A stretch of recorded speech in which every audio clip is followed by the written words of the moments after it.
faithfully applied, the presidential elections must be held this year on the 11th of August 2026. And that is what the court has today affirmed as the position. IEBC had erroneously moved on the premise that a president is elected to serve for 5 years, for a 5-year term. That was their argument in court, and the court told them, just like we had told them before, that there is no 5-year term anywhere in the law provided to the president, members of parliament, or the governors. They only serve until the next date of the elections. Then the president becomes a temporary incumbent. Members serve as temporary until the next parliament is sworn in. So as we are today, the date as ascertained in our constitution and affirmed by the court, the next presidential elections in Kenya are to be held next week on Tuesday, 11th August 2026. The court has merely recognized the logistical and administrative challenges of having the elections next week on Tuesday, and has decided suamoto to suspend the effect to give IEBC time to organize its logistics and administrative components for the conduct of an election. I am also guided by the law, which says if an act is to be conducted on a specific date and it becomes impossible, administratively impossible, to conduct that act on that specific date, then the act must be done within the shortest time possible when it is possible to conduct that act. In this particular instance, the elections are to be held on the 11th of August 2026. But if, as the court has recognized, that it is impossible to conduct the elections next week on Tuesday, then IEBC has a duty to conduct the elections within the shortest time possible that is necessary to make the necessary logistics and administrative arrangements to conduct that elections. I am guided by the precedent that IEBC has shown, where when a vacancy has been declared for office of a member of parliament, IEBC, as per the constitution and as per their own administrative arrangements, have been able to conduct elections within 60 days from the date of declaration of a vacancy. We may admit they may not be ready by next week, Tuesday, but our presidential elections, as confirmed in the Maina Kiai case, are constituency-based elections. We want to hear why IEBC cannot instigate the constituency election officers, the returning officers, to conduct elections within 60 days from the 11th of August 2026. If there be any other logistical arrangements beyond 60 days, they should make a case to the people of Kenya that we need an extra 60 over and above the 60 in the Constitution. They should conduct those elections within 120 days. That is what the Kenyan people can take as permissible. Anything beyond that, in my view, is an usurpation of the sovereign will of the people.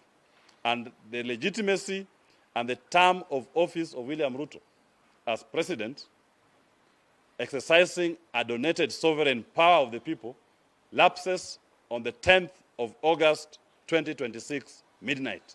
Beyond that, we are moving to the next phase of a temporary president. Is there any question to me before my party leader speaks? I'm now speaking as advocate in the matter.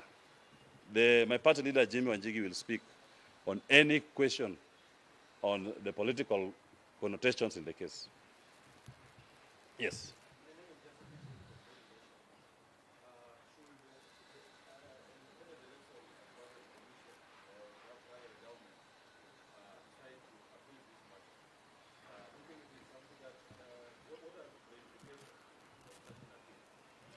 If an appeal is preferred, we must take note. The court has found what the Constitution says, Article 2 of the Constitution, as read together Article 23 of the Constitution, does not permit you to suspend the Constitution. Going to the Court of Appeal does not give them an opportunity to suspend any provision of the Constitution. The Constitution, as breathed by the High Court, is that the elections, the elections are to be held on the 11th of August 2026. What we are now discussing, which they may have been asking the Court of Appeal, is if it is practical to hold the elections next week on Tuesday.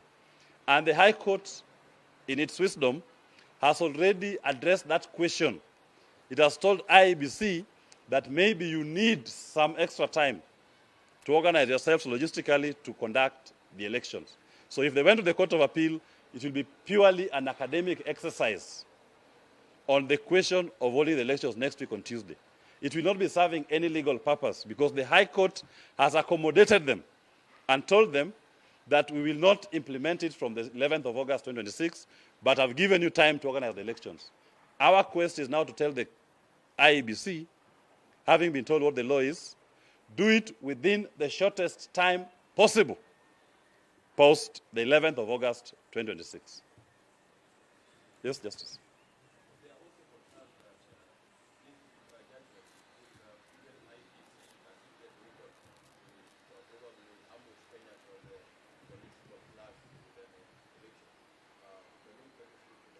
As it is now, any decision IEBC will make as to the elections date cannot be a secret weapon to IEBC or to William Ruto. The date of elections remains 11th of August 2026, and for IEBC to call for the next election date, it must be now a consultative process that involves the people of Kenya, because it's now their sovereign will that is being suspended from the 11th of August 2026 to a new date.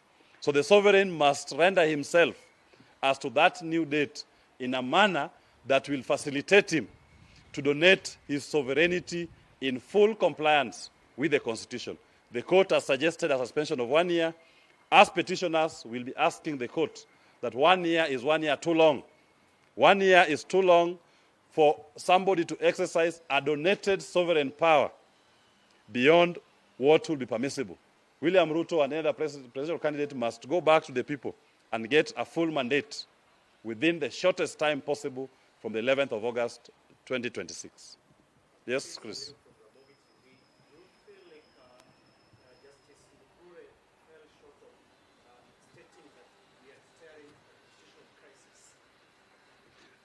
In my view, Justice Mugure Thande recognized the Constitution and applied the law as it is, rightfully so.